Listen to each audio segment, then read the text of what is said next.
sur la chaîne BioSanté qui est une chaîne dédiée au traitement naturel et efficace de toutes les maladies physiques comme spirituelles à base des plantes. Si tu n'es pas encore abonné, fais-le immédiatement tout en cliquant sur la cloche de notification pour ne plus rater nos prochaines vidéos. Nous publions de nouvelles vidéos chaque semaine. Aujourd'hui, nous allons vous parler du diabète qui est une maladie chronique qui cause des millions de décès chaque année dans le monde. Dans la première partie, nous allons vous parler de cette maladie tout en évoquant les différents types qui existent et leurs symptômes. En seconde partie, nous allons aborder ses causes et dans la troisième partie, nous allons vous proposer les traitements naturels testés, approuvés et certifiés pour guérir totalement cette maladie. Suivez la vidéo jusqu'à la fin pour ne pas rater la partie essentielle consacrée au traitement. Le diabète est une maladie chronique grave qui se déclare lorsque le pancréas ne produit pas suffisamment d'insuline, ou lorsque l'organisme n'est pas capable d'utiliser efficacement l'insuline qu'il produit. L'insuline est une hormone qui régule la glycémie. En 2014, 8,5% des adultes âgés de 18 ans et plus étaient atteints de diabète.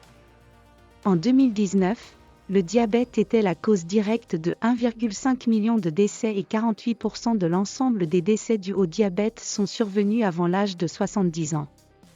Nous distinguons aujourd'hui 3 types de diabète: diabète de type 1, diabète de type 2 et le diabète gestationnel. Le diabète de type 1, autrefois appelé diabète insulinodépendant ou juvénile, se caractérise par une production insuffisante d'insuline. En 2017, 9 millions de personnes étaient atteintes de diabète de type 1.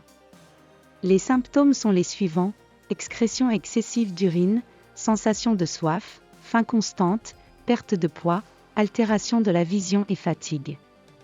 Ces symptômes peuvent apparaître brutalement. Le diabète de type 2, autrefois appelé diabète non insulinodépendant ou diabète de la maturité, résulte d'une mauvaise utilisation de l'insuline par l'organisme. Plus de 95% des personnes atteintes de diabète ont le diabète de type 2. Il est en grande partie le résultat d'une surcharge pondérale et du manque d'activité physique. Ces symptômes peuvent être similaires à ceux du diabète de type 1, mais sont souvent moins marqués. De ce fait, la maladie peut être diagnostiquée plusieurs années après son apparition, une fois les complications déjà présentes. Le diabète gestationnel se caractérise par la survenue, au cours de la grossesse, d'une hyperglycémie, c'est-à-dire d'une élévation de la concentration de glucose dans le sang au-dessus des valeurs normales, mais à des valeurs inférieures à celles conduisant à poser le diagnostic de diabète. Les femmes atteintes de diabète gestationnel ont un risque accru de complications pendant la grossesse et à l'accouchement. Leur risque ainsi que celui de leur enfant d'avoir un diabète de type 2 à un stade ultérieur de leur vie augmente également. Il est très souvent diagnostiqué au cours du dépistage prénatal et non pas en raison de la survenue de symptômes.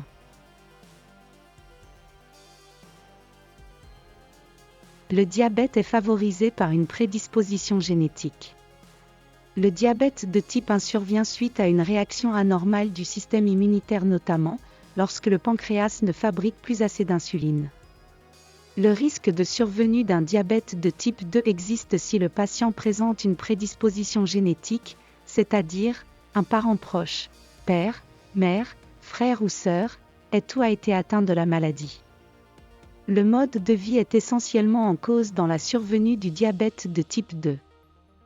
Vous risquez de développer cette pathologie si vous présentez au moins l'un des facteurs suivants: un surpoids ou une obésité avec un indice de masse corporelle, IMC, égal ou dépassant 25 kg par mètre carré est un risque. Une obésité abdominale avec un périmètre abdominal supérieur ou égal à 94 cm chez l'homme et à 80 cm chez la femme représente un facteur de risque. Le tour de taille donne une image simple de l'excès de graisse accumulée au niveau de l'abdomen. Un autre facteur de risque est la faible activité physique. C'est le cas si vous pratiquez moins de 30 minutes d'activité physique au quotidien. Celle-ci doit être régulière pour avoir un effet positif sur la santé. C'est pourquoi il est recommandé de faire de l'exercice au moins 5 jours sur 7, et tous les jours dans l'idéal. Avec le temps, le diabète peut entraîner des lésions cardiaques, vasculaires, oculaires, rénales et nerveuses. Chez l'adulte, le diabète multiplie par 2 ou par 3 le risque d'infarctus du myocarde et d'accident vasculaire cérébral. Associé à une diminution du débit sanguin, la neuropathie qui touche les pieds augmente la probabilité d'apparition d'ulcères, d'infections et, au bout du compte, d'amputations. La rétinopathie diabétique est une cause importante de cécité. Elle survient à la suite de dommages accumulés sur le long terme qui affectent les petits vaisseaux sanguins de la rétine. Près d'1 million de personnes sont aveugles à cause du diabète. Le diabète est l'une des principales causes d'insuffisance rénale. Les personnes atteintes de diabète sont plus susceptibles d'avoir de mauvais résultats pour plusieurs maladies infectieuses.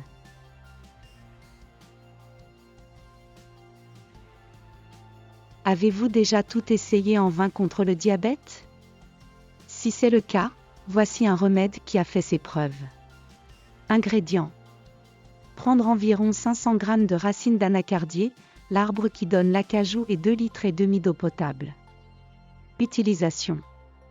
Faire bouillir les racines dans les 2,5 litres d'eau pendant environ 25 à 30 minutes puis laisser tiédir. Posologie. Prendre un verre à bambou matin à jeûne et un autre le soir après le repas. Vous verrez les résultats après 2 semaines.